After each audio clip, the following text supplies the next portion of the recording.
પોરબંદર મનપાના પ્રથમ mayor, deputy mayor સહિતના હોદ્દેદારોની વરણી કરાઈ હતી. નવનિયુક્ત હોદ્દેદારોએ શહેરના સર્વાંગી વિકાસની ખાતરી આપી હતી. પોરબંદર મહાનગરપાલિકાની પ્રથમ ચૂંટણીમાં ભાજપ દ્વારા તમામ 52 બેઠકો પર જીત મેળવ્યા બાદ પ્રથમ સામાન્ય સભા યોજવામાં આવી હતી, જેમાં પ્રદેશ ભાજપના પ્રમુખ જગદીશ વિશ્વકર્માએ નક્કી કરેલ નામો મુજબ મેયર, ડેપ્યુટી મેયર તથા સમિતિ રચના માટે ચૂંટણી પ્રક્રિયા હાથ ધરવામાં આવી હતી, જેમાં તમામ હોદ્દેદારોની બિનહરીફ વરણી કરવામાં આવી હતી.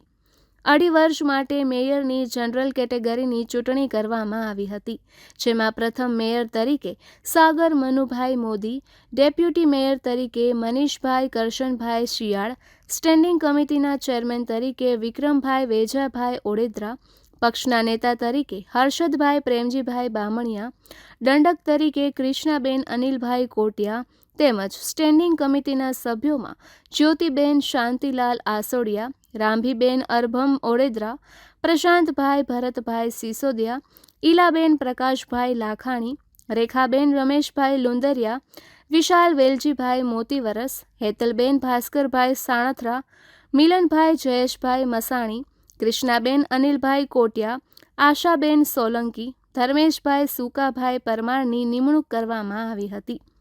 નવનિયુક્ત મેયરે ગિરિરાજ ધરણ કી જયના દિવ્ય નાદ સાથે ચેમ્બરમાં પ્રવેશ કર્યો હતો અને તેઓએ કૃષ્ણ સુદામાજીની તસવીરને ફૂલહાર કરી પ્રથમ મેયર સુદામાજી છે અને પોતે નિમિત્ત માત્ર હોવાનું જણાવ્યું હતું.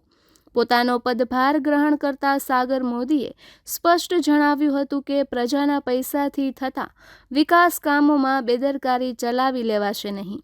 કોન્ટ્રાક્ટરો પાસે સમયસર અને ગુણવત્તાયુક્ત કામ લેવા માટે એક ખાસ મોનિટરિંગ સિસ્ટમ બેસાડવામાં આવશે અને રોજે રોજના કામનું અપડેટ લેવામાં આવશે. લોકોના પ્રશ્નો સીધા જ સાંભળવા માટે દર 15 દિવસે અલગ અલગ વોર્ડમાં નાઇટ મિટિંગનું આયોજન કરવામાં આવશે. આ મિટિંગમાં સ્થાનિક કોર્પોરેટરો અને અધિકારીઓ હાજર રહીને પ્રશ્નોનો સત્વરે નિકાલ લાવવા પ્રયત્ન કરશે. ઉપરાંત શહેરમાં રખડતા ભટકતા પશુઓના ત્રાસમાંથી લોકોને મુક્તિ અપાવવા માટે ગૌશાળાઓ સાથે સંકલન સાધીને કાયમી ધોરણે યોગ્ય વ્યવસ્થા ગોઠવવાની નેમ વ્યક્ત કરી છે. વધુમાં જણાવ્યું હતું કે સ્મશાનના વિકાસ માટે એક નવો પ્રોજેક્ટ હાથ ધરાશે, જેમાં સ્મશાનમાંથી સીધા જ સમુદ્રમાં અસ્થિ વિસર્જન કરી શકાય તેવી આધુનિક અને ધાર્મિક લાગણીને અનુરૂપ વ્યવસ્થાઓ ઊભી કરવામાં આવશે. ઉપરાંત ડોક્ટરો, વકીલો, ચાર્ટર્ડ એકાઉન્ટન્ટ્સ જેવા નિષ્ણાંતોની એક બિનરાજકીય સમિતિ બનાવવામાં આવશે, જેના શહેરના વિકાસ માટેના સૂચનોને મનપાના કામકાજમાં આવરી લેવાશે. સાગર મોદી વોર્ડ નંબર 9માંથી વિજેતા બન્યા છે. તેઓ અગાઉ ભાજપ આઈટી સેલના જિલ્લા કન્વીનર, વિડિયા સેલ કન્વીનર, શહેર યુવા ભાજપ પ્રમુખ તથા શહેર ભાજપ પ્રમુખ તરીકેની પણ જવાબદારી સંભાળી ચૂક્યા છે. ઉપરાંત બાલા હનુમાન ગ્રુપ સાથે સક્રિય રીતે જોડાઈ રક્તદાન સહિત સેવાકીય પ્રવૃત્તિમાં પણ અગ્રેસર રહ્યા છે. તો રઘુવંશીઓની ગુજરાત રઘુવંશી લોહાણા સમાજ ફોરમના જિલ્લા પ્રમુખ તરીકે પણ કામગીરી કરી છે. તેમના પિતા પણ વૈષ્ણવ સમાજના અગ્રણી છે. અનેકવિધ ધાર્મિક અને સેવાકીય પ્રવૃત્તિઓ સાથે સતત જોડાયેલા રહે છે.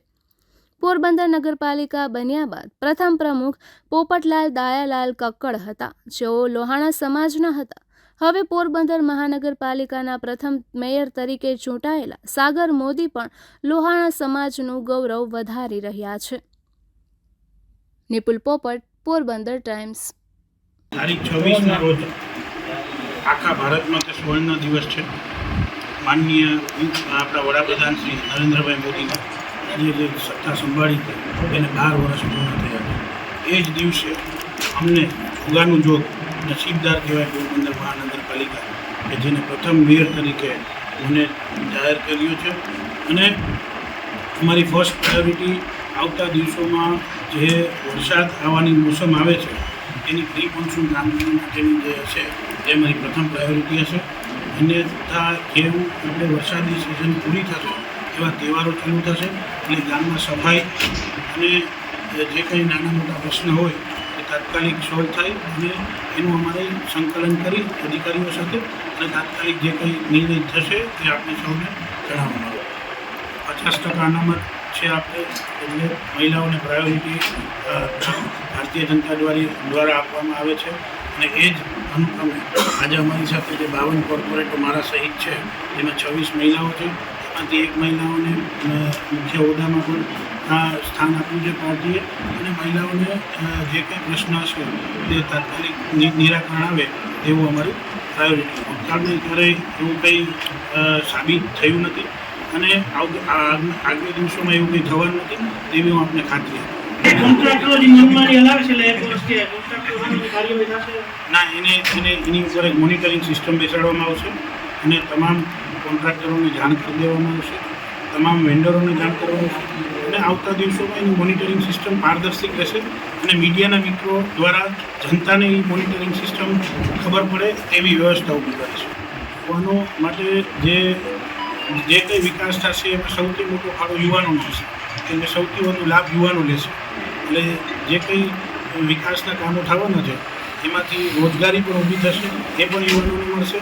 અને જે ઉપયોગ થશે એ પણ યુવાનો માટે જ ઉપયોગ થવાનું છે. એટલે યુવાનોને તો સૌથી વધારે આમાં ફાયદો થવાનો. મેં આજે હમણાં જ હાલ જ ચાર્જ સ્વીકાર્યો છે. હું ડિપાર્ટમેન્ટ સાથે વાત કરી લઈશ, બ્રીફ લઈ લઈશ, પ્રેઝન્ટેશન લઈ લઈશ અને આવતા દિવસોમાં આપણે જાણ કરશું કે એનું કેવી રીતના નિરાકરણ આવી શકે સુખીકારી, જેથી પબ્લિકને એનાથી ચિંતા ન થાય અને શાંતિથી આપણું લેવલિંગનો જે પ્રશ્ન છે સોલ્વ થઈ જાય. આપણે આવતા દિવસોમાં આના માટે ચોક્કસપણે મન ખોલીને ચર્ચા કરીશું અને આવતા દિવસોમાં અમે વધુ આપણે લોકો મળતા રહીએ એવી મારી શુભેચ્છા અને વિનંતી. સૌનો આભાર.